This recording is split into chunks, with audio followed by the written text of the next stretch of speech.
But let's get back to this college basketball national championship with assistant men's basketball coach over at San Diego State. It's Dave Velasquez. Dave, how you doing today? Doing good. Doing very well. Just watched our guys get a good lift in the weight room, and excited to watch this great game tonight between two really good teams. You just stood and watched? You didn't get the workout in with them? What happened there? I'm not going to lie to you guys. We've been killing this transfer market all over it. Grad transfers, sit-out transfers since the season ended. So I had a few phone calls I was handling while I was down there watching our boys get after it. You got any of those guys you can speak of that you've wrangled in? You know what? I can only speak of the guys we've signed, unfortunately. We have KJ Fegan, and obviously we had Malachi Flynn, who had sat out this past year, but two big-time guards who will add experience, who will add some talent to those two spots at the 1-2 spots. They both bring a little bit different type of flavor to their game. That's going to be a really nice piece to add with, Matt Mitchell and Jordan Shackle and Adam Seiko, and we're excited about next year's team, but we're always looking to add some pieces, whether for down the road or whether they're grad transfers. So we don't ever really stop with this during this time of year.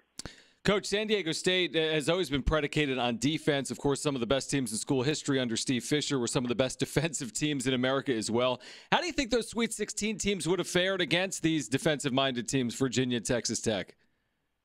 That's funny you guys asked. We were talking about that this weekend while we were watching the games. It's just so fun. Both of these teams remind us so much of ourselves, especially Texas Tech, just in terms of where they are with the rankings. They're number one in defense in Ken Palm. They're only, I believe, 35th in offense. And that's kind of where we were with that 34-3 team, along with that 31-5. The offense wasn't as stellar as Virginia. Virginia's third-ranked offensive team and I believe fifth-ranked defensive team in the country. So they're sensational on both sides of the ball. The one thing I'll say that reminds me of our teams of theirs is how close it is to winning and losing. I mean, how close that can be.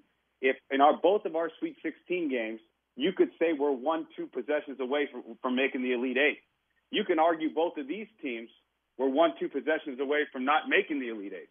So, for us, when you have a team that defends as well as our past teams did, and you watch these two teams defend tonight, I think we would have stacked up pretty well versus both these teams, to be honest, because when you can defend, you can win any game, even when your shots aren't falling. And those two teams were about as elite of a defense as I've ever seen, and we're watching two of the best that we've seen in a long time tonight. Assistant basketball coach at San Diego State, Dave Velasquez. Under Coach Dutcher, it's been a little bit more offensively minded, opened up a touch, and kind of a little bit away from the Steve Fisher defensive first mindset. Can you see, watching these two games, maybe San Diego State heading back and hunkering down a little bit more next year? I mean, we talked to Mark Ziegler at 12:30, said, all sports are copycat leagues. What are they doing that you could maybe draw from a touch? You could always draw from, how they recruit, how they play. You could always try to draw from the best teams every single year. But to get back to your point of us being, more offensively oriented, I think for a second, we were trying to push the pace.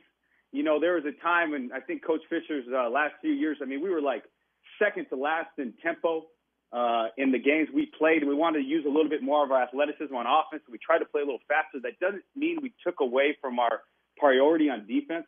What I think has happened is that we have to get better individually, defensively, than to have better team defense. And I think that's the one thing moving forward in our program that we're really going to get back to, and we're going to get back to earlier in the season.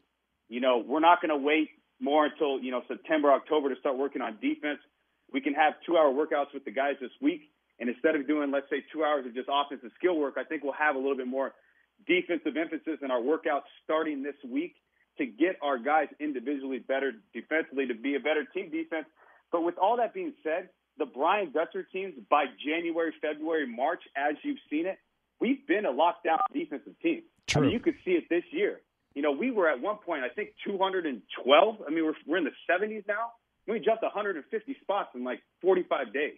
So, by the time the season really gets going, and when that winning time in March, and you saw it with the team that won it last year, and even how we guarded Houston in the NCAA tournament, we defended pretty well besides Gray.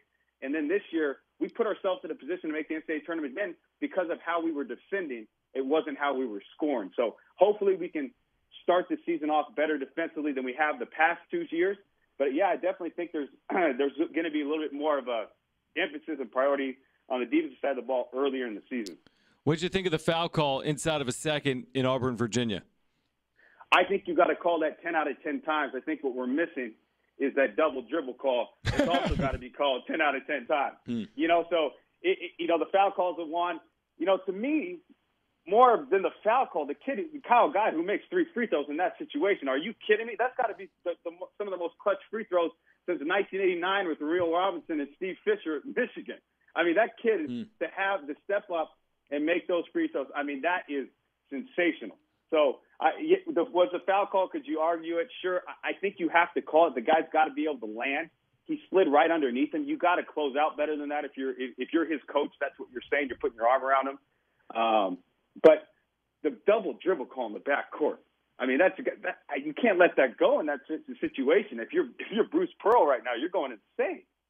Now, I did hear Charles Barkley was like, I missed it. It just kind of escaped him at the time. Very obvious, though, right? I just think if you're an official, I mean, you really should. I mean, you're a trailing official. You're staring right at that play. Now, as a casual fan, yeah, I mean, I'm not going to sit here and say I saw it right away. But if you're an official, and again, you're just sitting there watching it, you would expect them, especially at that level, to make that play. However, again, you don't get fined or anything. I mean, their job's hard. I mean, it's a hard job in that spot. And again, if you're a coach for Auburn, you're allowing the fans and the media and even me to say, well, we got to call the double dribble.